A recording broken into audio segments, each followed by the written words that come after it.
casa meva, el Figueres està passant un moment complicat amb el descens. Realment el més fàcil per mi hauria sigut quedar-me a tercera divisió, com podia haver fet,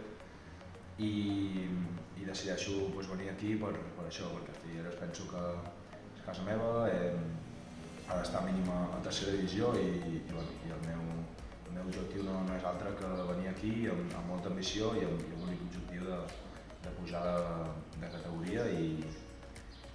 tenir un ascens amb el Figueres, que això em faria sentir molt orgullós com a figuerenc que soc. Fer molts gols amb el Figueres i tenir un ascens a tercera divisió. La presència de Sani Comas com a director esportiu, al final és amb qui estem parlant, he estat negociant i hem portat tot el tema perquè ja pogués vindre aquí. Sí, la veritat és que ha sigut sempre molt especial. Recordo els tres últims cops que vam fer al Figueres he marcat. Al final, el gol d'Alex, si jugues en un equip has de ser professional i si toca marcar d'Alex em sabia greu, però és el que hi ha, ja et dic, va dintre de la professió. I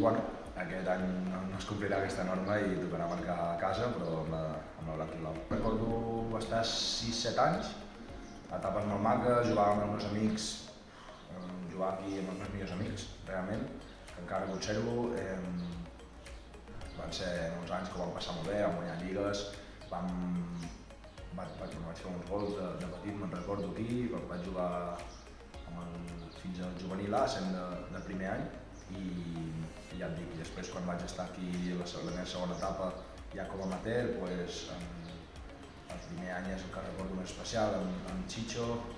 tinc molt bons records, també vaig fer amistats i el segon any em va tocar marxar